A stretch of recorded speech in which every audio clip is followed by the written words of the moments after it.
begin, first of all, I'd like to thank you and welcome you for coming out this evening. My name is Michael Buddy.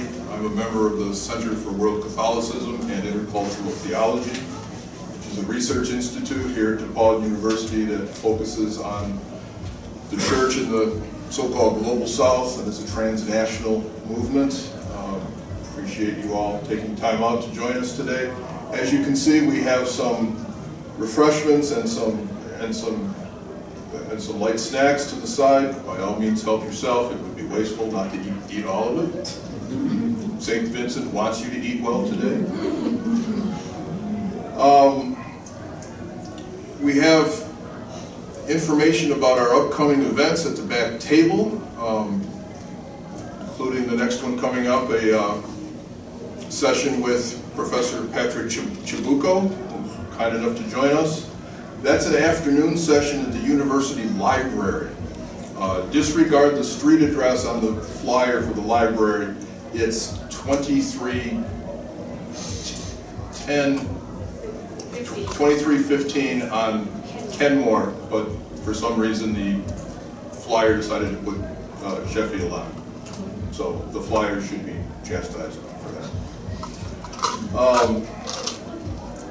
Also, we have a mailing list for upcoming events for the center. We encourage you to sign up if you've not already done so. We do programming throughout the year. We bring scholars and people in from around the world to help us understand past, present, and current matters of importance. We're quite grateful for that.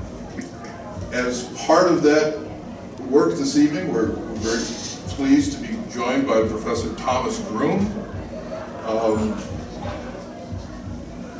He won't tell you, but I'll tell you that Thomas Groom has been one of the leaders in the field of religious education and the theology of formation for more than 30 years.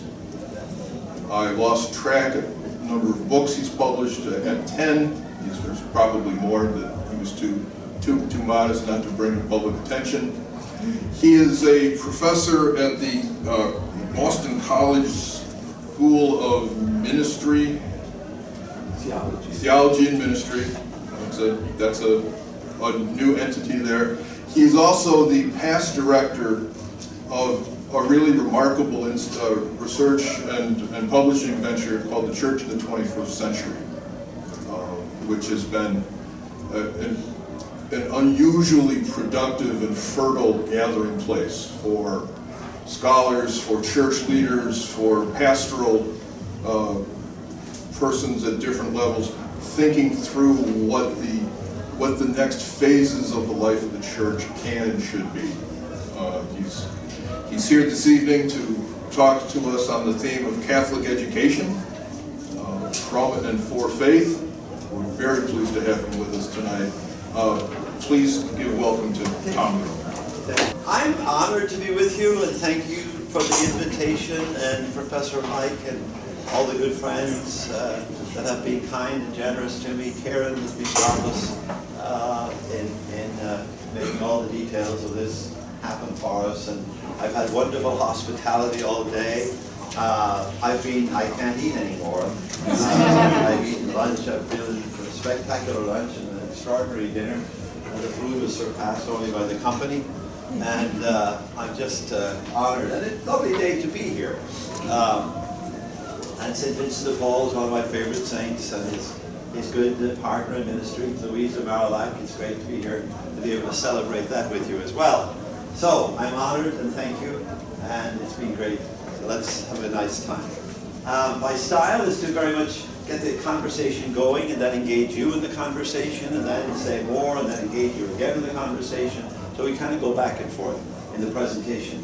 I just want to say why I came to this topic, and it's kind of I may say things that you totally disagree with, and that would be wonderful, or that you love to hear again, and that would be marvelous too. And in a sense, it's the danger, the risk you take when you bring in a stranger, when you bring in somebody from the outside. Now, the stranger can come in, of course, and say something kind of obvious, but because they're strange, it sounds good, and you kind of say, no, but you knew that already, really. Or it can say something egregious or out of out of the ordinary, and then you can say, well, he's strange, you know, he's a Boston. But there's biblical precedent for the stranger coming and saying something, doing something quite different, and yet it was very welcome, like from the stranger that came to Abraham and Sarah to tell them they're going to be the parents of the chosen people, down to that stranger on the road to Emmaus. There's all kinds of biblical precedent of a stranger coming in and saying something kind of obvious and yet might be helpful as well. So hopefully that's what will happen for us this evening. The background to my talk and my conversation with you, in some ways I've been working on it for years, but why did I choose to do it here? For the past year now, my wife and I have been visiting colleges because we have a 17-year-old son. I know, I got a very late start in parenting. Didn't you all agree? Didn't you all immediately think that? As soon as I said 17-year-old son, I did. I got a blessed start in parenting. And we're an adoptive family, but we didn't think we were ever going to parent. And but we visited now, I think, 13 different colleges looking for the right one. And I think 8 of them have been Catholic colleges, and the other 5 are public colleges, one kind or another. And it's been fascinating in those 8 colleges to hear how differently they articulate their Catholic identity. And it varies from people who are very overt and, I won't say in your face, but certainly very explicit about their Catholic identity, to a couple of colleges we visited that I would say are basically apologetic about their Catholic identity, or certainly are not overt about it. They're kind of covert. They talk about a kind of an exclusive, what Taylor calls an exclusive humanism. So they're a humanizing type of place, and they want people to have good moral values and to serve the poor, but no mention of God or of faith.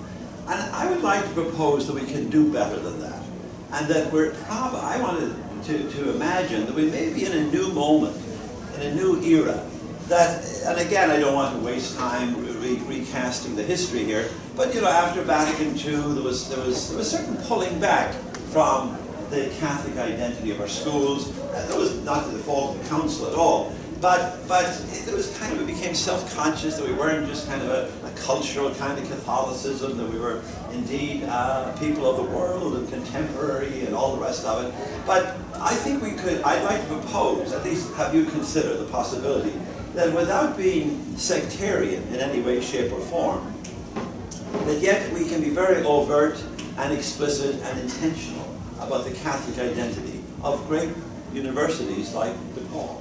And I think we have varied greatly in how our different institutions, I'm thinking of the 232 Catholic universities in the country, but also then of the 7,000 Catholic high schools and the 14 or 15,000 Catholic grade schools, and not only of this country, but in many ways throughout the world. It's interesting. I mean, the Catholic Church is the largest educator by far in the world, because when you put together all the Catholic high schools, colleges, and grade schools in the United States, with the schools of Canada and South America and Asia and Africa and Australia and Europe, it's by far the most influential and largest educator. So how we decide this, I think, is significant, and not just for us or for DePaul, but for the life of the world. So what does it mean to say that we're doing Catholic education? Since Plato, and by the way, my PowerPoint is totally boring. All it'll do is tell you what I'm saying and say what I'm telling you. I wish I was more creative about it. I'm not, but it keeps me on track, and I can ramble, as you probably decided. So it keeps me on track if I have this, and maybe you too. And if anybody would like a summary afterwards, I'm more than happy to have it. But in a sense, throughout the history of the Western world, at least, and throughout other parts of the world as well, but definitely since Plato and Aristotle, we've thought about education as a very humanizing process. And the purpose of it all is to enable people to make and keep life human for themselves and for others. It's to enhance the whole person, it's to enhance the well-being of society, and let's agree, it's a noble enterprise. To educate is a wonderful thing to do, it's a marvelous vocation, it's a great enterprise. It's worth doing, it's worth doing well, and it should be tremendously life-giving. Now, the question then becomes, well, what happens to the word education if you put the word Catholic before it? It's meant to be a teacher, is a wonderful vocation. Jesus is referred to as a teacher 150 different times in the Gospels. It was his primary identity, and so on. So it's a noble vocation to be an educator. But what about if you become a Catholic educator? And what does that mean? What does it mean to do Catholic education? And I'm raising this question, as I should, in the context of worldwide Catholicism. In other words, not just what should it be here at DePaul or here in Chicago or someplace, but throughout the world. Is there some consistency, even though it gets contextualized in its own context and culture and situation, as it must? Yet, is there something universal about Catholic education that should mark Catholic education wherever it takes place? And I just spent some time in Durban, South Africa. I've been to, I don't want to tell you all the places I've been in Australia this summer.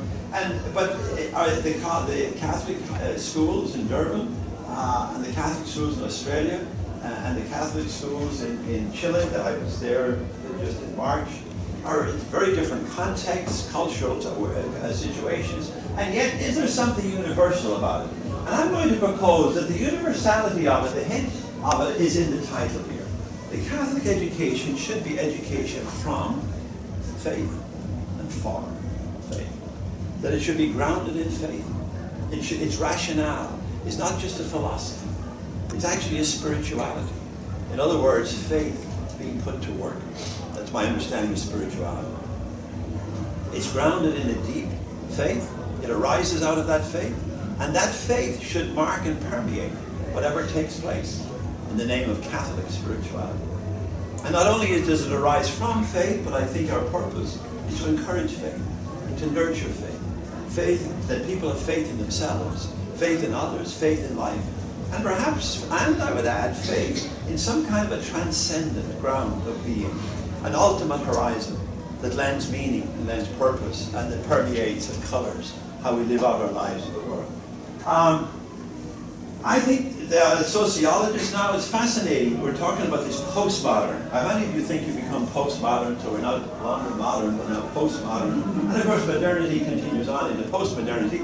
But the sociologists, psychologists, the social sciences are saying now that there's a kind of a new openness to faith and a new openness to the spiritual. That in a sense, postmodernity is more open to it than modernity was. Modernity simply said that, hey, faith and all that kind of stuff is simply the superstitions of our grandparents, and as soon as we got a bit of education, we'd give up on it and walk away from it and forget about it because it was simply irrational. It was simply wishful thinking, and that a life in faith was simply unenlightened. Modernity, postmodernity doesn't think that. Postmodernity says, no, that's not true at all. Atheists and Charles Taylor has a wonderful argument that atheists and theists both now are on level ground. And it's not that one is more reasonable and the other is more wishful thinking or superstitious. They're both equally respectable, reasonable postures to take toward life, be that atheism or theism. And that it's a new moment. And if you go next door, well, our Pakistani students are next door, but if you meet a student on the street, as it were, because our Pakistani students might be immediately identifying themselves as Muslim, and it's marvelous to see the Center for Muslim Studies and the Center for Jewish Studies, the corridor there. I'll come back to that in a moment. But if you go out to meet the proverbial student in the street and you ask about, they say that now, well, the favorite thing for them, at least the Boston College student, to say I'm spiritual but not religious. And but the postmodernity is beginning to say that that's progress, that really it's a shift in human consciousness. Charles Taylor argues that there's two basic options that we have now, and they're pretty clear, and one is what he calls an immanent stance, or an immanent frame toward life. Taylor calls it an exclusive humanism. It's a humanism. It encourages human development and well-being and so on. But it's exclusive, Taylor says, in the sense that it excludes any reference to the transcendent. In other words, it's for buffered selves, as he says. It's all by ourselves and for ourselves. So the immanent stance is basically that this is all there is, and there's no more to it than this. And it's what you make of it, and in a sense, it's kind of a neat drink and be merry for tomorrow we die type of posture. On the other hand, Taylor says that the other frame now is a transcendent frame. And that we have a choice between, that this is becoming a clearer choice than modernity had it. Postmodernity says, no, there is this transcendent frame that proposes an ultimate horizon, let's say God, for want of a better word, as a source of being, a source of relationality, a source of mutuality, a source of community, a source of ethic, even a source of help. That there is this higher power that my friends in Alcoholics Anonymous and other recovery programs will talk about, that there is this higher power that can be a resource now. We still struggle to whatever the challenges of life might be, and yet there is help. Theologically, of course, we call it grace. And for Christians, and I would say for Catholic Christians, not only this God of ours, this is Karl Rahner's way of talking about it, because Karl Rahner was very convinced that this ultimate horizon, this God that lends meaning and purpose to our lives, in fact, is a God revealed in Jesus Christ as a God of liberating salvation, a God of unconditional love. That this is carried forward now through our scriptures and our traditions down to us. And I would say that our education needs to be Catholic, not because all of our clients are Catholic, not because they are Catholic, but because we are Catholic. And if we're going to call a school a Catholic education, then we're bound to somehow deliver on that, I think. Or else, I was saying this to Mike earlier, else Ralph Nader or somebody could sue us under consumer protection laws. Because when somebody sends their child to Boston College at a cost of $50-something thousand a year because they think they're going to get a Catholic education, it's a lot of money to pay. And if we're not delivering the goods, then I think we should be held responsible for that.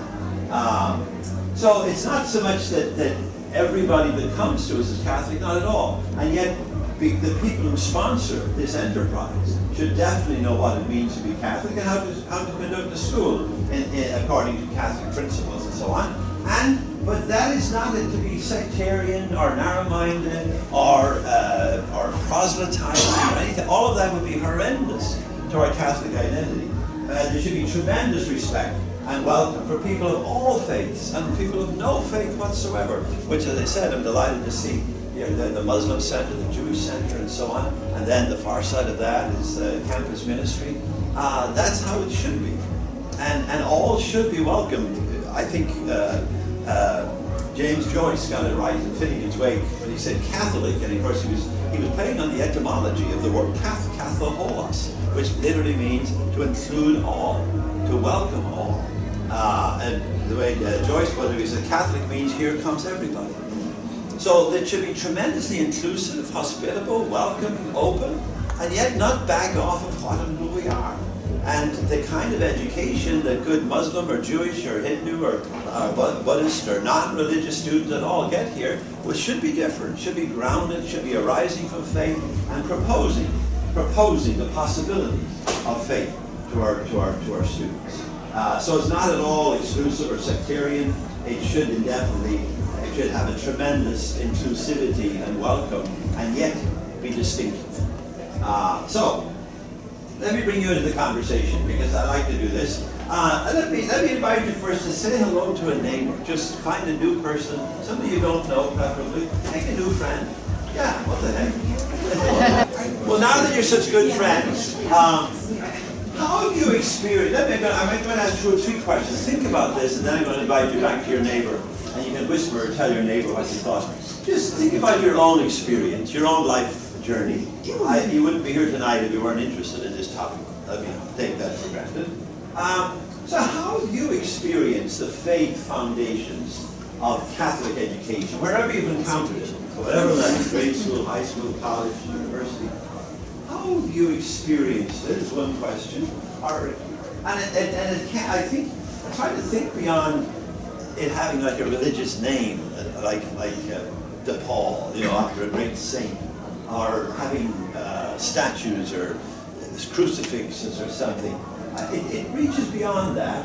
How have you experienced those foundations, and how can it enhance the life of a school, or the life of what you do in a certain place, or how maybe enhances your school? How can it be distinctive? What would lend distinction to it? How could it enhance the life of a person? Or maybe its cultural context. What resource could it be? Because the schools should enhance people's lives, should enhance the culture. But how do you imagine, or how have you encountered Catholic education doing something like that? Why is it worthwhile still for parents to send students, their sons and daughters, to this great university? Talk about that 2 minutes, and we'll come back together. All right. Now, what I'd love to do, just for a few minutes, hear a few of your reflections. What do you think of in response to my questions? What makes a place like this Catholic, and what difference should it make to people's lives, and so on? What have you thought of? And if you don't want to speak, you feel very free to volunteer your neighbor. Give us an opinion, somebody. Yourself. Thank you very much. Good and loudly if you could. So you talked about how having like just a Catholic education, especially like in a school like this, DePaul, it allows us to like talk about faith kind of like more openly than maybe a public school would. Because a lot of times like in public schools you might like be reluctant to talk about your faith in like an open setting because people like aren't necessarily like show like to talk about their faith. Yeah, that's a great one. People here should be allowed and willing and should be very well disposed to talk about and share their faith. I mean, if we didn't, that would be minimum. Yeah, great point. Another one somebody thought of?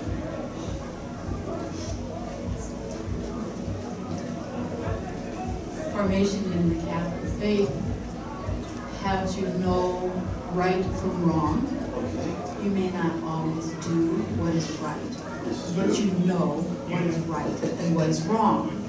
And my experiences over the years has led to a lot of consequences for sticking to what was right.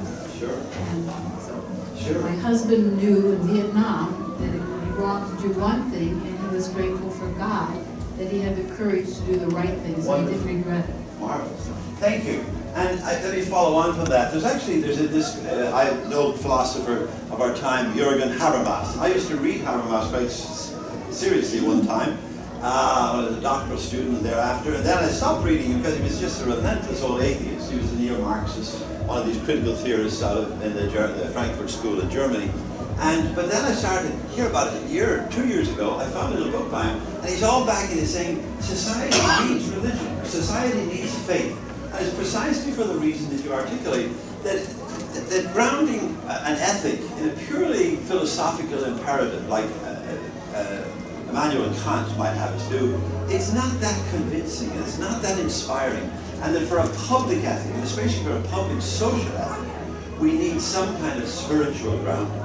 In other words, you need to be able to say to people, it's the law of God that we care for the poor. And that is a little more convincing and sometimes a little more inspiring than a purely philosophical rationale for helping the poor. For example, you can take hundreds of other examples. But it's just fascinating to find somebody, there's a whole group of philosophers now, contemporary philosophers, rethinking the need for some kind of a spiritual grounding, especially to have a social ethic. And then without it, as you say, your husband knew better in Vietnam because he followed God. Give us one more before we move on. Yourself, there you are. Thank you so much. I did my undergrad at a private, non-religious university, and then did my graduate work here at DePaul. So DePaul was my first experience with a Catholic university other than going to Notre Dame for football games. And I think the thing that I noticed between the two college experiences was just the identity of like the school's sense of identity around St. Vincent and what we are called to as Catholics, or people being educated by Catholics, to do within our community. Like that service work was important at my undergrad, but it wasn't necessarily a part of the identity and the makeup of the student identity or school's identity. Yeah, fair enough. It should shape identity. Marvelous. You'll be back in Geneva in a little while. Catholic education, I want to propose to you, began on a hillside in Galilee about 2,000 years ago, when the risen Christ assembled a little remnant community and gave them this great commission as it's called. And the Great Commission, basically, and I'm going to do a historical note beginning there, the Great Commission was to go make disciples, to bond them into community, in the name of the Father, Son, and Holy Spirit, and to teach them. And the two verbs I want to stay with is to make disciples, the mathetuzate and the didasconte, that both were mandates, to go make disciples and to go teach. Now, a great debate broke out in the early Christian community. Was the church to evangelize the gospel for faith and for faith alone? Or was it also to educate from a faith perspective, but for the common good of all? In other words, put it crassly, should the church be involved in running schools to teach people how to read, to write, to arithmetic, and to rhetoric? And wouldn't it be enough to simply preach the gospel? Why should the church be involved in education? And it was a great debate. Should it put its faith to work to educate? Why should it do it? How should it do it? And Tertullian, for example, was totally opposed. A great patristic scholar, saying that Jerusalem has no need of Athens. That we have the Word of God in Scripture here in Jerusalem, so why would we need to be bothering with those old Greek philosophers and scholars and so on? Why would we be doing that? In fact, it would ruin their faith to be talking and reading Aristotle and Plato. Wiser voices prevailed. And this is all very brief. Clement of Alexandria made the argument that as Christ the educator taught body, mind, and spirit, so all education, I love Clement's language here, all education is a work of salvation. So whatever it is, you don't have to be teaching faith, but if you're teaching a little person to read, to write, to arithmetic, or whatever, it's all a work of salvation. And it's part of the church's mission in the world to save souls and to improve society. And that faith should be put to work this way. Origen, a friend of Clement, said that the secular subjects could be ladders to reach the sky. In other words, there's revelation in the sciences and in the traditions, and it's not all in the gospel. And basically made the argument that the church is to educate from and for faith. And thereafter, the great schools emerged: Antioch, Rome, Alexandria, Jerusalem, of course. And they were basically schools of what they call Christian paideia, where they united education in the culture with formation in faith, and saw these as partners to each other. That the type of educating you would do would be enriched by a faith perspective. This followed on, of course, by the monastic schools, beginning about the year 600, and the great Benedictine schools, of course, the great Celtic schools, which really saved civilization. Yeah. You don't know my road. It's followed by the cathedral schools that emerged about the year 1000, and the first great universities in the Western world, all of them, Bologna, Oxford, Salamanca, Paris, Cambridge, all of them were launched by papal charter, sponsored by their emerging religious orders. So in a sense, the Catholic Church founded the whole intellectual life, at least of the Western world. And it arose out of this faith, a commitment to educate and to evangelize and to make disciples. I think that's Oxford or Cambridge or one of the great universities. But they have forgotten, of course, their origins, but nonetheless, that's how the great universities all emerged. So in a sense, as I said earlier, it became the primary educator in the world and named as its first spiritual work of mercy to educate. To educate people from and for faith is basically the first of the great spiritual works of mercy. And that this was to permeate the whole curriculum. It wasn't just to be an isolated theme or topic or office. In fact, it was to be part of the whole ball of wax. To enhance who people become, shaping their very being, shaping who they are. I use being there as a noun and a verb, who they are, how they live their lives. And it birthed what I call what people now refer to as the Catholic intellectual tradition. And basically, again, I'm summarizing huge amounts of topics and what have you, but basically, the Catholic intellectual tradition is what I would call a both-and kind of partnership. What do I mean by that? What did I do? Oh, here it is. That, yes, we educate persons, and there's great centrality and emphasis and appreciation and promotion of the person, but But we also feel perfectly entitled and in fact expected to talk about God. So in a sense, who's at the heart and center of a Catholic school? Well, the student is, but God is too. And there's no conflict there. The same way that, yes, indeed, it's an imminent type of enterprise. We have to teach people the sciences and the mathematics and geography and all kinds of things. But we can also teach theology and a faith perspective and a spirituality. And there's no contradiction whatsoever between these. They're both eminently appropriate, and indeed both are needed. And yeah, we can be places of tremendous critical reason and research and so on, but there's no conflict whatsoever. In fact, faith and reason need each other. Faith without reason becomes very dangerous. Faith without the monitor of critical reason is hazardous. But on the other hand, reason without faith becomes total relativism and great danger of nothing but ideology. Revelation and science, so there's no contradiction. They're both included in the intellectual life of a Catholic university or school or whatever, from kindergarten to doctoral work. Revelation and science, perfectly appropriate. So indeed, in our science classes or whatever, we teach people about the Big Bang and so on, and we're 13.8 billion years ago, blah, blah, blah. But then we also say, now I wonder why there was a Big Bang. Rather than total silence. And then we go to the story in the book of Genesis, chapter 1, and says that God created the world in 6 days, and the seventh day God rested. And you could say, but that contradicts each other, doesn't it, Tom? Not at all. They're just different ways of knowing, different epistemologies, and they enhance each other. There's nothing in the sciences that aren't enhanced by faith. There's nothing in the faith that condemns the sciences. They're partners. They're essential partners to each other. And the science becomes greatly impoverished. And without direction, without ethic, without responsibility, if there isn't some kind of grounding in a higher source, in a revelation, shall we say, that we indeed engage the intellect and engage it rigorously, but also the will. And you can go on and on, that we are here to teach knowledge, but also wisdom for life. If people learn nothing but knowledge here, I think we've shortchanged them.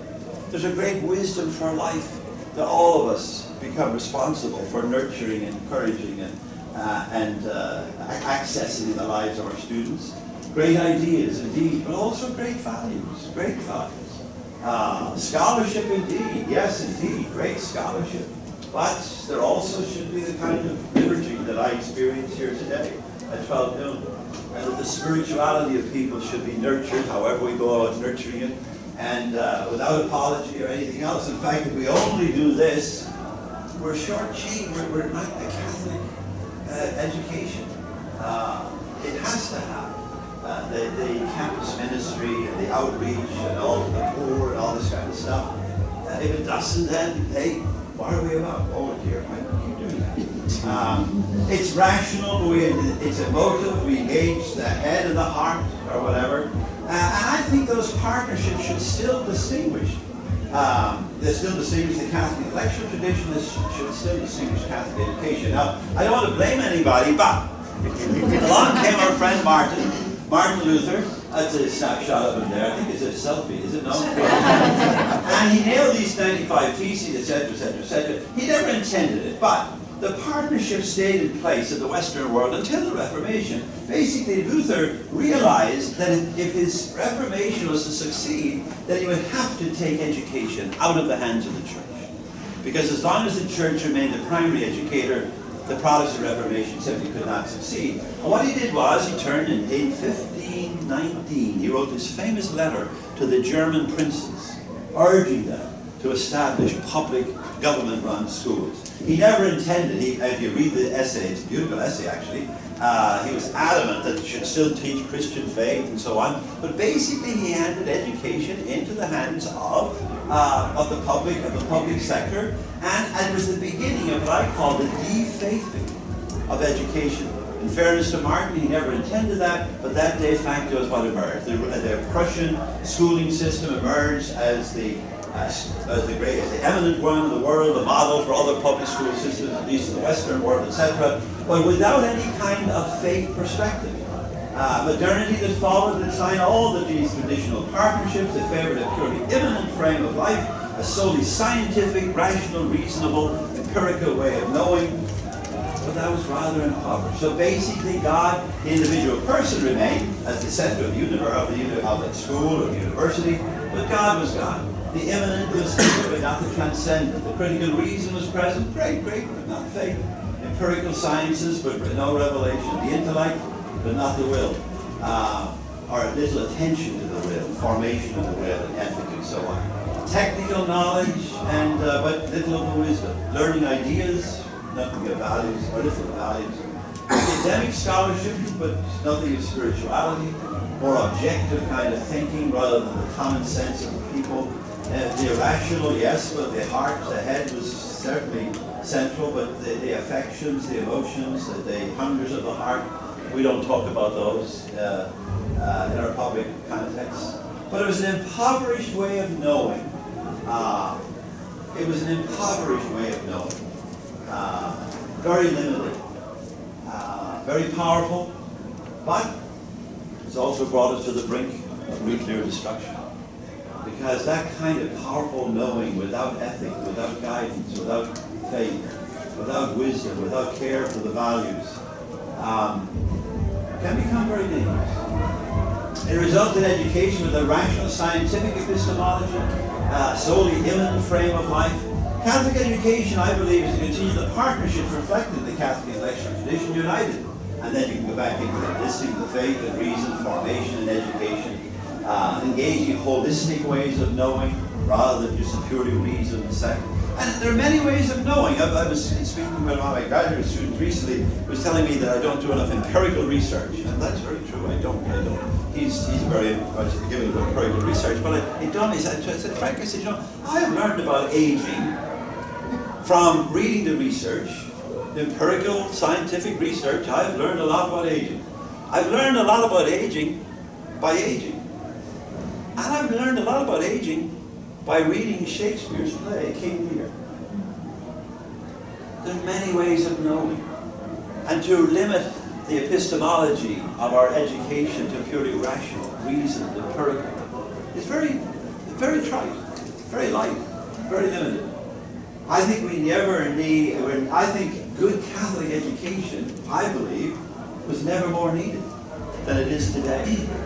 And especially as our public education increasingly favors a technical rationality, a training for jobs. I'm going to name drop for a moment, but during the Obama administration, I got invited a number of times to the White House, and especially to talk about education. The last time I was there, and it probably is the last time I'll ever be there, certainly I've not been invited to the present administration, shall we say, but I was responding to somebody and to speakers in the morning, and they were all talking about training for jobs, for training people for jobs.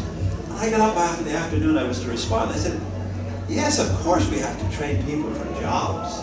But they were talking about poor people. They were talking about the inner city. You've got to go in and train them for... No, go in and give them a good education. Why should people get to come to Boston College and get a great liberal arts education, whereas if they're coming from a poor neighborhood, they would train them for jobs? And I said, of course we have to train them for... We have to prepare people to make a living. Of course. But we also have to prepare them to have a life. And to live humanly and richly, as then God invites them to live. And that's what Catholic education should be doing. We shouldn't be just falling in this training for jobs. By all means, necessary, but not without giving them a good education as well. The only place I've ever come across recently is the Pontifical University of, I'm tired now, it's in Chile, the capital. Santiago, thank you. The Pontifical University, 140,000 students. But they give people a trade and a degree. So you can become an electrician and get a BA. A BA and being an electrician. You can get the same way with whatever, being a bricklayer or a carpenter or whatever. But to put the two together, I just thought it was such a beauty in that. So in a sense, Catholic education is we're to inherit the monasteries and we're to combine the universities as well. Combine the spiritual and the scholarly. Let me bring you back into the conversation. Okay. All right. Really, what I should pause on and say, what are you thinking? But let me put it this way: how is the Catholic intellectual tradition? How do you find it reflected in the life, the curriculum of DePaul University? As I said, when I walk down the corridor to the bathroom, I can see evidence of traces of both and rather than either or here. What are contemporary challenges? And there are real challenges to educating from and for faith. I don't need to make it sound inevitable or patently obvious or how to proceed. What are the assets of faith-based education, even worldwide, on the world stage? In many ways, faith and religion has become the great divide. You know, we thought it was economics. We thought it was capitalism versus communism. Now the communists have all the capital, and we're borrowing from the Chinese. I mean, Marx must be turning in his grave or dancing in jig or whatever. But in a sense, religion has returned to center stage. And I think it can become a powerful source of humanization. But that would require places like this to be very faithful to its identity by way of being a place of Catholic education. And then we need places to be places of good Muslim education, Buddhist education, and so on. And we too can indeed encourage that within our own context. So let me bring you those questions. Just maybe, we don't have the time to go send you to the neighbor, I'd love to, but give me a few comments or responses to this, or even to anything I've said so far. Agree with me, disagree with me, add to what I've been saying. Give us a word. Here's a number of hands. Here's one and there's one. Thank you, sir. And then yourself. Yeah, around 1200s.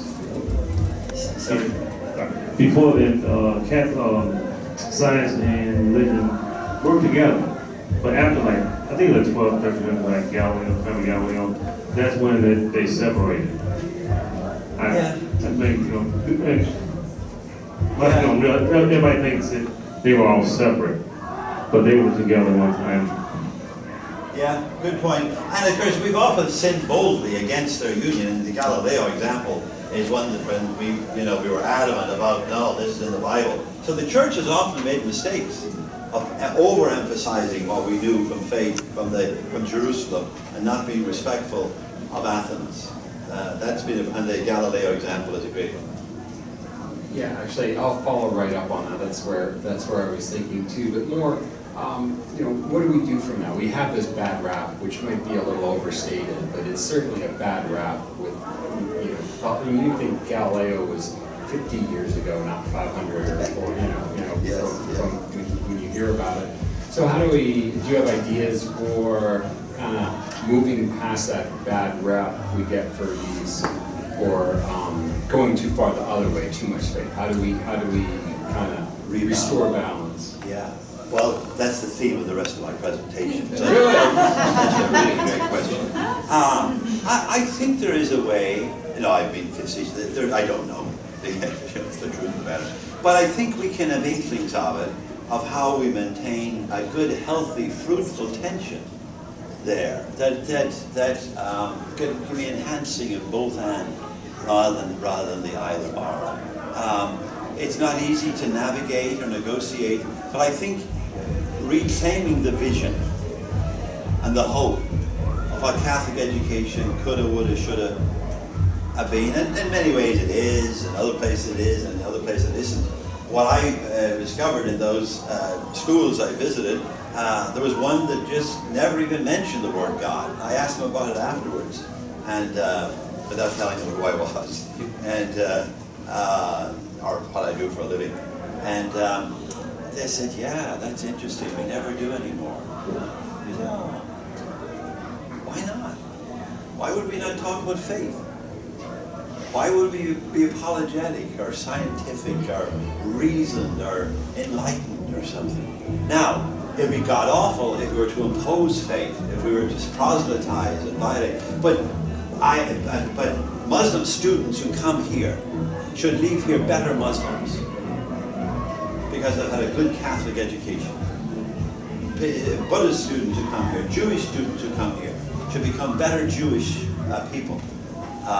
Because they've gotten a good Catholic education. You can teach a religion at these 3 levels: to learn about it, to learn from it, or to learn into it.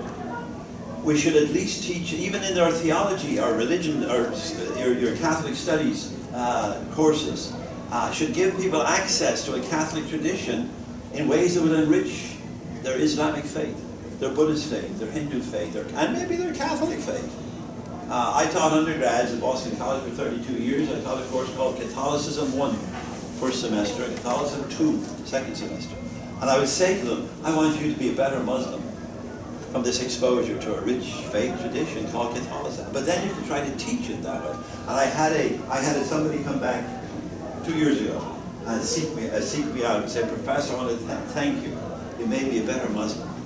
Because he learned from. I didn't set out to make him a Catholic, but I never set out to simply teach him about it either. He has to learn from it and be enriched by it. And these great religious traditions, what are they? They're great traditions of spiritual wisdom for life. Anyone can learn from them. I've learned deeply from my Muslim brothers and sisters. They pause to pray 5 times a day. Every time I see one of my Muslim colleagues on the knees praying, I say, did I pray today? Do I pray often enough? Should I be praying more often? What's my prayer life like? So we can enhance each other in powerful ways. I just wanted to ask a question really. Please, Mark. Alongside this educating for jobs, I think a parallel is individual disciplines that educate only for the discipline in the academy. Yeah. Right? That think maybe their job is done if they teach that discipline and don't go beyond it. To ask bigger questions about what it's for in the end. Or I think the Catholic intellectual tradition of the Loaves offers this possibility of interdisciplinary conversation that is really significant today. Yes, I think you're right. I think you're right. But there's a sense in which we almost have to relearn this. Because there are ways in which we pull back. At least I know lots of places that have pulled back significantly from being a Catholic school, even though they're still advertised that way. But I think we have a responsibility, and a new moment perhaps, to re-engage the conversation. Let me push on a little bit. There's a new hand over there. Let's hear from a woman. We haven't heard a woman's voice for a moment. And yeah, then we pick up. There'll be another one too coming. Yeah, he also told me I should stop at 8:30. So I have miles to travel. By all means, Vincent would want you to listen to a woman. It seems to me that in today's world, the context of education is within a society that is very secularized, very polarized, and for example, in this university, we have a very, very diverse population with the Catholic students, let's just say baptized Catholics, not educated Catholics, being a very small minority. So I do think that the Catholic identity is more strongly promoted here with a capital C than it was maybe a few decades ago. But we also in America have the history of religious discrimination and anti-Catholic prejudice, and don't let the state know what you're doing and don't proselytize. So I think there are a lot of dynamics going on that are contemporary. Yes. They complicate life. Yeah, and it's a great point, but I think you've also made a very valuable point that in a sense, I'm taking your word for it, that you're better off, you've been moving in this direction for the last 10, 15 years in a way that you hadn't been before then. And I think in the aftermath of Vatican II, we all became a bit embarrassed by our kind of cultural chauvinistic Catholicism that was full of rules and regulations and in many ways Vatican II invited us beyond that.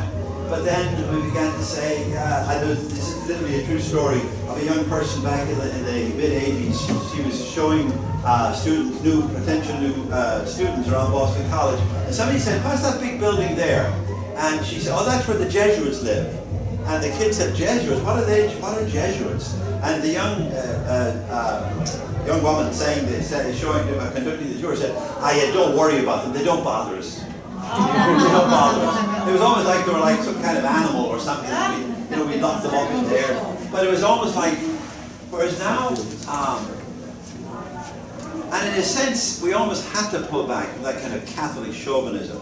Don Bonin, a great president of Boston College, in 1982, 83, took down all the crosses in the classrooms of Boston College.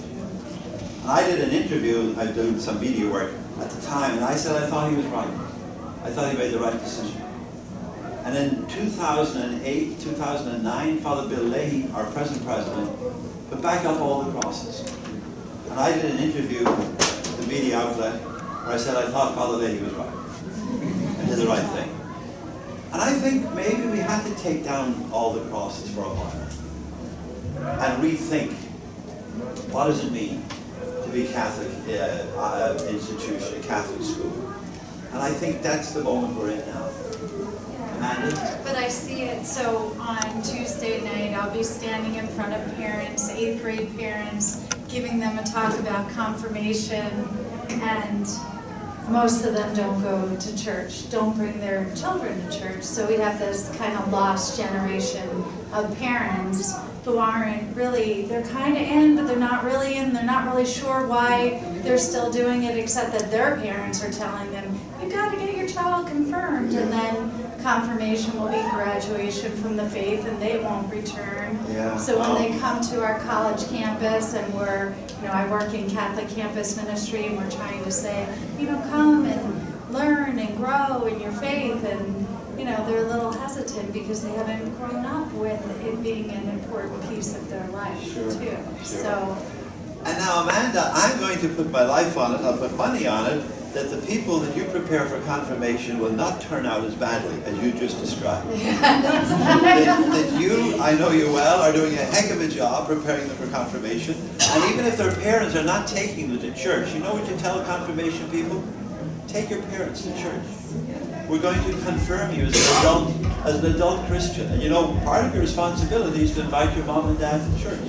I've seen it happen. So give them the challenge of living into their faith and living up to their faith, rather than simply accepting it as a rite of passage. Or, we've always talked about confirmation as a sacrament of initiation, and frankly, it's a sacrament of termination. But no, it can become a sacrament of initiation. But get them to bring their parents. Invite your parents to church. Why not? I've seen kids bring their parents back to the faith. I bet they'll do better than your event. Okay, let's push it. Sorry. Oh, sorry, one more. Yes, and then we'll be definitely with another round as well before we end. Thank you. Please. At the beginning, you remarked that parents send their children to get Catholic education. That was the remark you made. And then if they come to get this Catholic education and they don't get it, the parents the teachers or whoever should be able to pay for. Should refund the money, something like that. That was what I heard, unless I read it correctly. So, the damages, yes.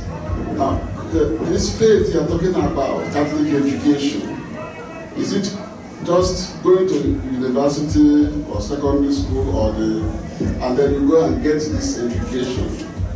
The Catholic education for me is not just what you get one place, part of what Amanda just asked. Don't you think that, I don't know your own experience, who is to be blamed if they don't get this Catholic education? The children are sent to Catholic schools to get Catholic education, and they come back without getting this education, or to get it in the proportion they should get it to be able to have good life, which is the aim of this education. The question is, who is to blame? Is it the Catholic school or the parents who bring their children to school and then go back and live their own life? And education, sorry. Yeah, no, it's a great point, and I don't know the answer. I don't know who to blame. And in many ways, I don't want to blame. I want to imagine the possibility that we can do better than perhaps we've been doing by way of the kind of educating we do, calling it Catholic. So, I mean, parents are tremendously influential on children. Children, I think, can be tremendously influential on parents. But I think moving forward, I think we have to grasp the possibilities of a new moment and hoist our sail higher and be proud and intentional about the Catholic identity of the schools that we so name.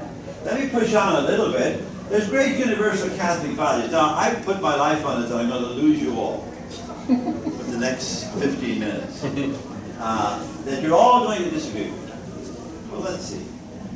There's great deep values of Catholic faith, and if we have time, I'm going to very briefly review some of them. If we don't have time, I'll just tell you to summarize. There's great deep values in Catholic faith. The deep, what Foucault calls, when you do the archaeology of this tradition and dig down deep into it, you find some extraordinary resources, like our understanding of the human person. It's extraordinarily rich and positive and hopeful and life-giving.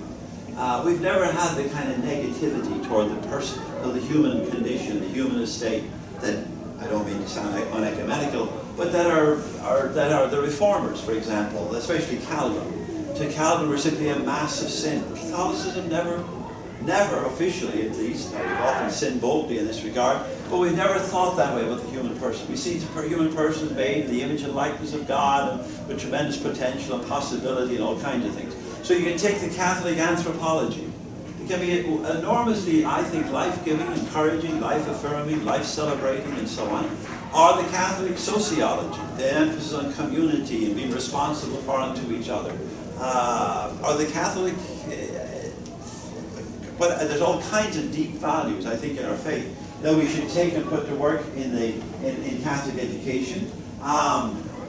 It can enable any person of goodwill can embrace these values and be enhanced by them. And if I may give an example, my Pakistani student, friends next door, I spent an extended period of time, about 12 years ago now, about 3 weeks in Pakistan, working with the Catholic school system there. The finest schools in Pakistan are Catholic schools. There are over 500 Catholic schools, and Benazir Bhutto, Lord God rest her, made it very clear in her autobiography that she never would have entered politics, never would have become Prime Minister of Pakistan if she hadn't gone to Jesus and Mary Convent School in Karachi. And I stayed at Jesus and Mary Convent School. What amazed me was that 90% of those Catholic schools in Pakistan are non-Catholic, or Pakistan are Muslim, and 85–90% of the faculty and administrators of those schools are Muslim. And yet they're running a very different school system than the traditional Muslim school system. I don't in any way disparage the traditional Muslim schools, but the more emphasis was much more on just the difference in epistemology. The traditional Muslim schools, the emphasis is on memorization. Students can leave a good Muslim school able to recite the whole Quran from heart, by memory. Phenomenal achievement in memorization. Bhutto said that in Jesus and Mary Convent School, she was taught a different epistemology, a different way of knowing, to looking at data, to begin to understand, to make judgments, to make decisions that she never would have encountered in a traditional school. And she went on from there. So that, and what fascinated me about the whole thing was most of the faculty of these schools were Muslim teachers, were Muslim people, and Muslim people of deep Muslim faith who retained their Muslim faith and yet became good Catholic school teachers. Because they figured out what is a Catholic school and how could you share these values with people of other faiths. And any person, the deep values of Catholic faith are universal.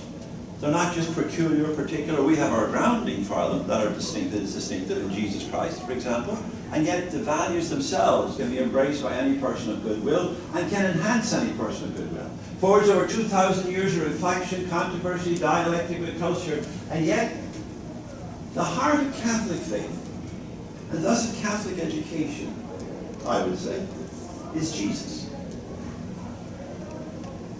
And Jesus the Christ.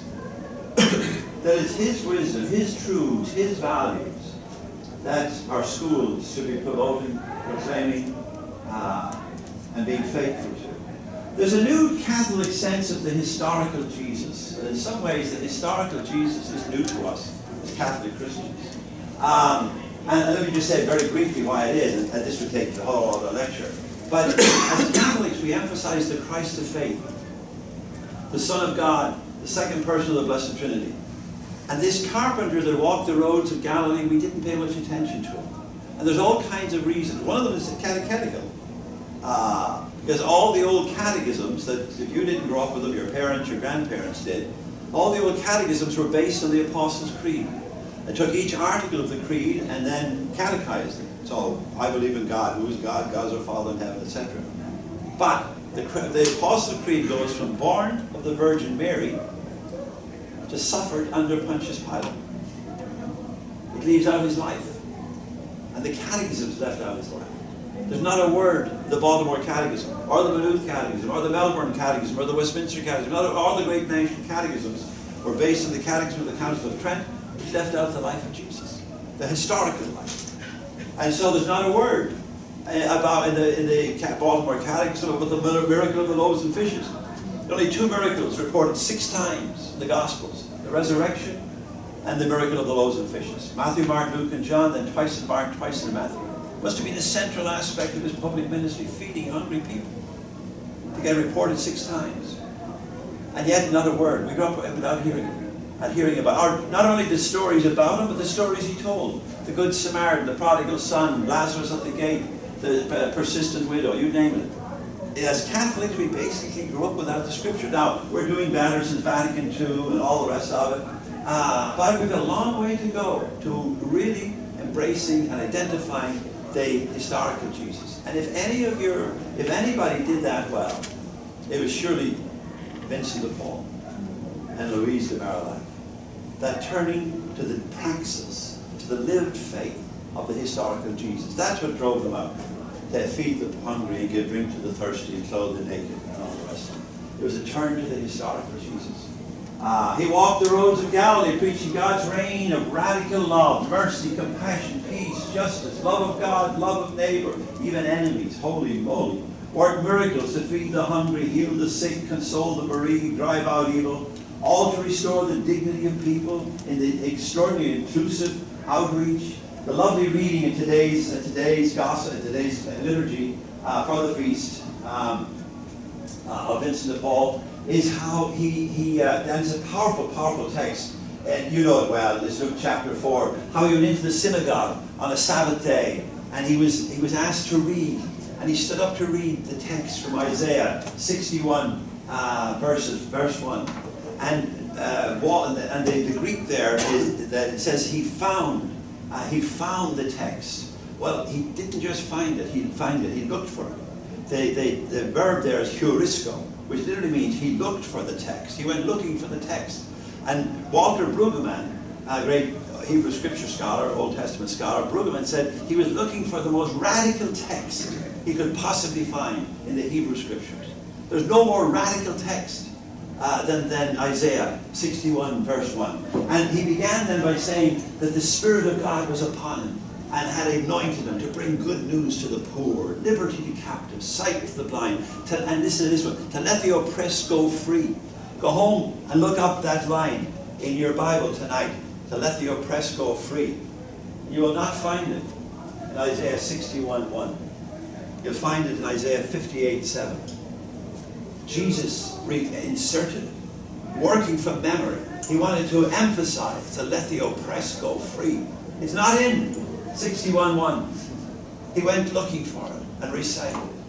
And to announce God's year of favor, God's year of jubilee, God's year of giving it all back and letting everything go free. The slaves, the debts, the land lie fallow. And then it says that he said, and today, this day, then it says in the text that the eyes of all in the synagogue were riveted upon, were focused on, riveted in one translation. That's what we need to do, I think, as Catholic educators, to rivet our lives on Jesus. And then he says, today this text is fulfilled in your hearing. And in many ways, that's what Vincent de Paul and Louise de Marillac and all the rest of it are all about. This liberating salvation. It's an amazing text. He prayed, of course, he favored mercy. He was raised up by God. Yes, we don't deny the resurrection. The risen Christ is essential. This is how we're to live. The risen Christ makes it possible by what Paul calls the abundance of grace. He was raised up by God to affirm everything he had preached and lived and died for. He rose for it as well. His favor for women is extraordinary. This is the woman bent over in Luke 13.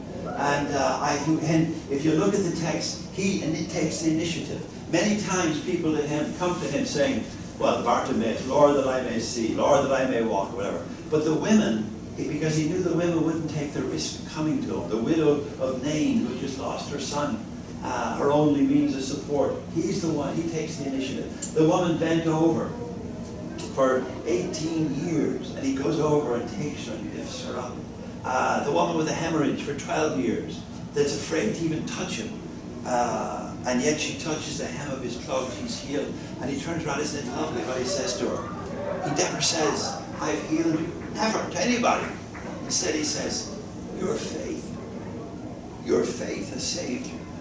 Your faith has healed you. Talk about empowering people. Talk about enabling people. Just extraordinary. For Catholic Ed, what does it mean? What would Jesus mean? It mean to put God first. We have to educate people in some kind of a deep faith that tries to put God, however people name God, Allah, God, higher power, the force, whatever, but to take and put God and faith in God and to live for the reign of God. That was the central theme of his preaching, his reign of God. And it's to be done on earth. You know, he taught us to say, thy kingdom come, and then he said, but thy will be done on earth as it is in heaven. Well, we don't have to worry about heaven. They're doing God's will. But on earth.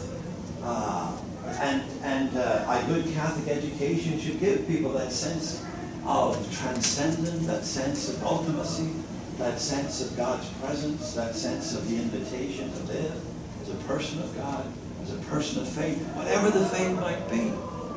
We're not going to try to make little narrow-minded Irish Catholics up.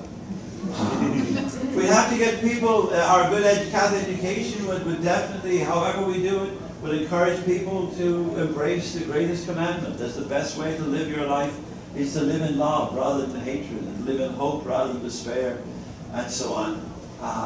To have deep compassion for all in need.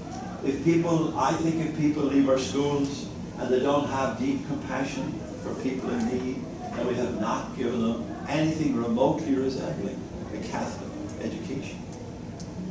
And as I said, if you don't believe me, look to that fellow Jesus. To promote the dignity, the self-esteem of all people. Nobody should ever be put down, excluded, diminished, discouraged. It should be a tremendous source of affirmation, encouragement, possibility, potential. And I think you can do that teaching science, You think about great teachers you've had that have touched your life. I bet there weren't all religion teachers at all. That it happened in math class, it happened in science, it happened because there were people who cared about you and who taught and didn't just teach science. They taught much more than that. Values and outlook and possibility and positivity. And even if they weren't using God talk, I'm not saying we should all end up using God talk in our disciplines. Not at all. It might be inappropriate in some of our disciplines. But that doesn't mean that our faith in God, and our faith in God is revealed in this Jesus, shouldn't be at work in how and what we teach and how we go about it. It would empower the agency of learners. As I said, if we were to follow the way of Jesus, it would be their own agency, their own potential and possibility and engagement of that, to develop all their gifts. Discipline in places like this should be restorative rather than punitive. It shouldn't just punish people, it should bring them back to their possibilities. Works of service would obviously have to be part of the curriculum. Spirituality, worship, and you do this all very, very well. But I suppose we've clung to this one, the service, but the spirituality and the worship, I would say, many of our Catholic universities especially have not done so well with that. and our high schools too. I mean, it's marvelous what's going on. But I think we can't just tell them to feed the hungry and give drink to the thirsty because that's a good thing to do. I think I'm for saying no, it's the law of God. And your life of prayer and your life of worship is a way to sustain the works of service. Otherwise, it'll pass. It'll die with the idealism of youth. We'd have to welcome all to the table. We'd have to be truly Catholic. I love this painting of Oda and Miyazaki of the Last Supper. What do you see? What do you notice that may be a little different? The women, the children. I'm totally convinced they're all there.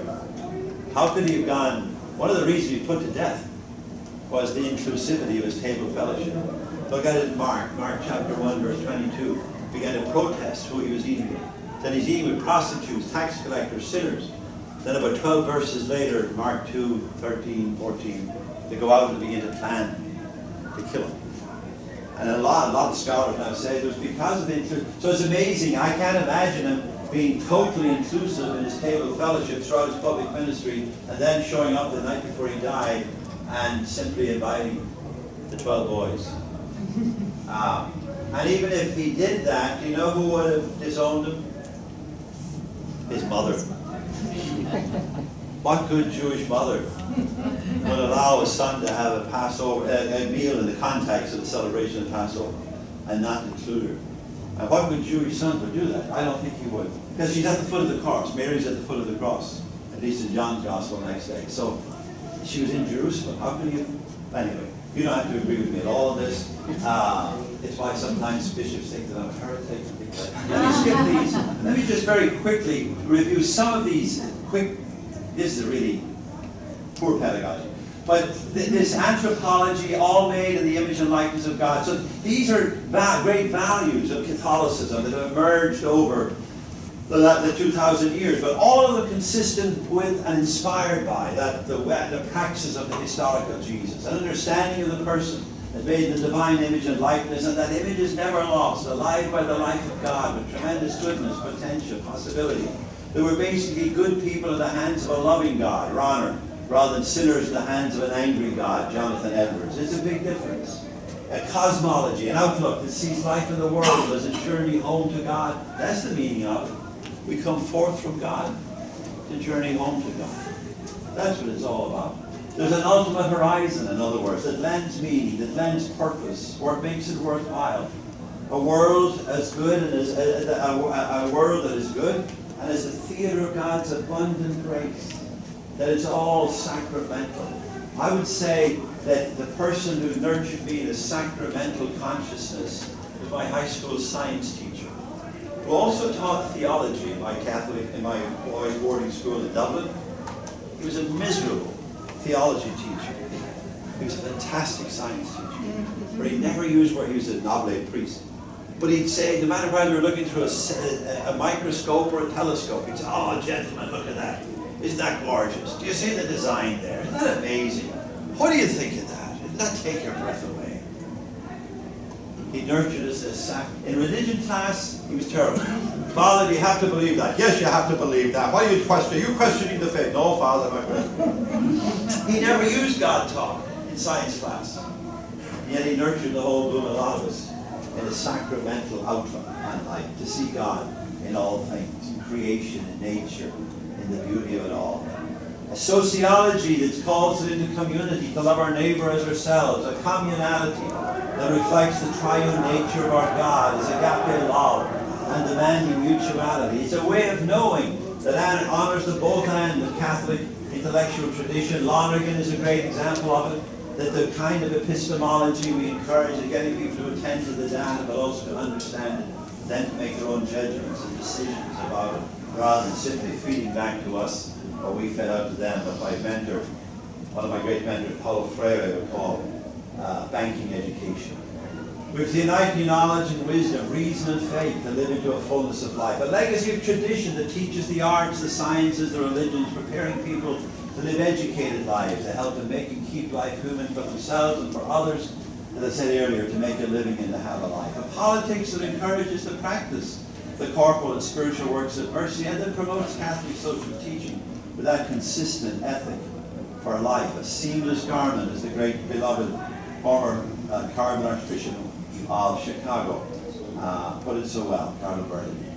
And a reminder to us that it all really comes down to Matthew 25, and that it won't be interesting, but if, God forbid, we be among the goats, the only difference between the sheep and the goats, neither one sees God.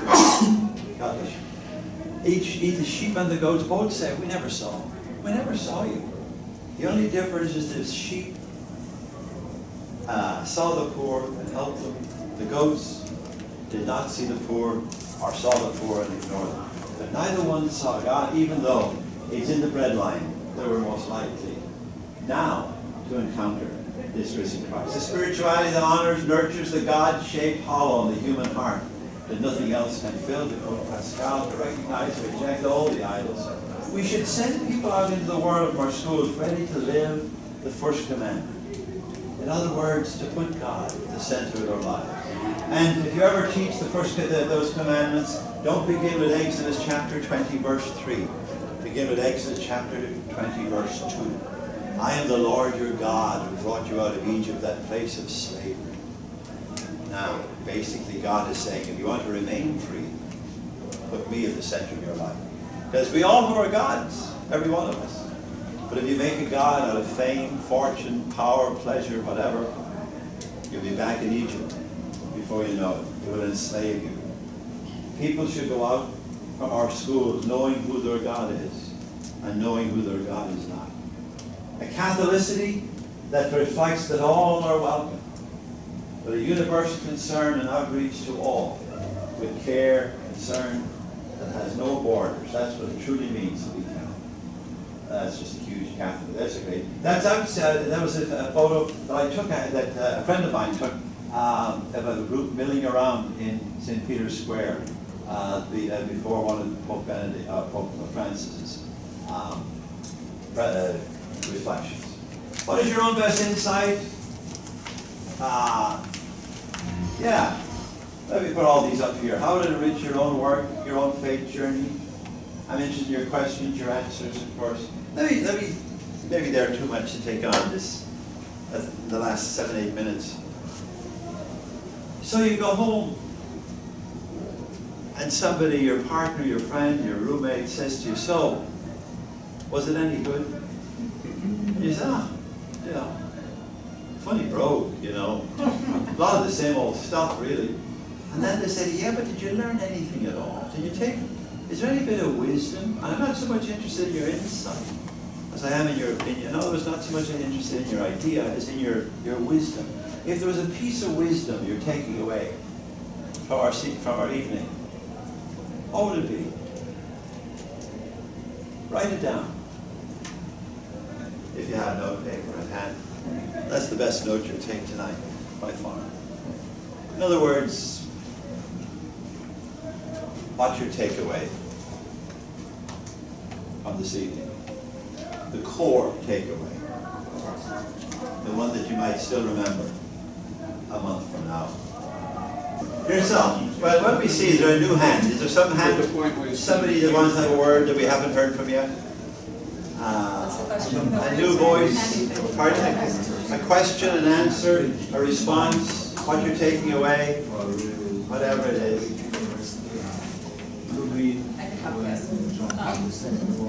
We were just talking in our group about, I'm going to quote you on Sunday to my 7th grade Sunday school kids. They're in year 1 of confirmation prep. And so I've been really trying to push them going to Mass. Good. Because some of their parents don't bring them, and some of the students, so we're doing a challenge where they get points for going to Mass and reflecting on things at Mass, that kind of thing. And then we add up those points for rewards as a class, hopefully throughout the year. So we're actually checking in with them for the first time about getting their parents to go to Mass this weekend. And I'm going to say, if you're adults and you're preparing to be adults in the faith, therefore you should also be encouraging your parents to go to Mass. It's your responsibility to get them to Mass, say it was your parents' responsibility to get you to Mass. Yeah, fair So enough. I plan on quoting you on Sunday. So. Thank you. Another contribution, comment? Yourself, go ahead, give us another word. I had the very profound insight as a child raised in a non-Catholic home by a non-Catholic widow, and I went to Catholic school, why I never knew about the historical Jesus. You explained it very well with the Council of Trent and the Apostles' Creed. Yeah. The big gap. Yeah. And you see, thank you. And we weren't reading the scriptures. Our Protestant brothers and sisters were reading the scriptures. We thought that was Protestant, to be reading the Bible. So we weren't reading the Bible either. And then there's a very limited cycle of readings. And on Sunday, we had a 1-year cycle only for Sundays. We've done better. Now we have a 3-year cycle, and you get a broader sense of the Gospels, even the Sunday readings. And of course, the weekday readings are very rich as well. So if we would only follow the lectionary, we'd almost encounter the whole Bible over the, not all quite, but over a 3-year cycle. But we'd none of that until Vatican II. And so we really thought the Bible was a Protestant, Protestants read that. We read our catechism, they read their Bible. That's how they go astray. You know, that's how they get it wrong. But we missed out on the historical Jesus, in large part. I mean, I'm exaggerating, of course. But we were much more focused on the Christ of faith, which is an important focus. We both and. There's a text in the Catechism of the Catholic Church which says that the heart of our faith is not the Bible, it's not the sacraments, it's not the commandments, it's not the creeds. All of those are constitutive, but at the heart, it says it's actually paragraph 422. It says at the heart we find a person, the person Jesus of Nazareth, the only Son of the Father. In other words, the Jesus of Nazareth, the guy that walked the roads of Galilee, who was also extraordinarily, amazingly, fantastically, one of God present as one of ourselves. And that's the heart of our faith. And it should be the heart of Catholic education. Somebody else have a last word? Mike is about to throw me out. I can see it. Okay, yourself, Amanda. Thank you. Yeah. So I think just riveting my eyes and my life on Jesus, and I think that feeling during this sexual abuse crisis and scandal, wanting the structures to change so badly in my heart, thinking about the women at the table and the laity and clericalism, and getting very upset about all of this, but going back to riveting my eyes on Jesus, focusing on that. So that's what I walk away. I think that's beautiful. And last comment. When I say focus, if you rivet your eyes on Jesus, it doesn't mean that we fall back into only a Jesus. Like if you turn on television on a Sunday morning, you have all these people saying just me and Jesus, little cozy, solipsistic, myself and Jesus. He'll make you wealthy. He'll make you money. Me and Jesus. No, Jesus is simply the interpretive lens. He's the canon within the canon that we bring to all of our faith. And so, the sacraments and the commandments and the creeds and the church and all the rest of it are all terribly important. But our interpretive lens for it all is the Jesus of history. A last comment before we go to bed. Yates, as in William Butler, says, education is not about filling a bucket. It's about lighting a fire. And I think that Catholic education has faith-based resources to light the fire of student souls. And wouldn't it be sad if we didn't draw upon that fire? All right? God bless you.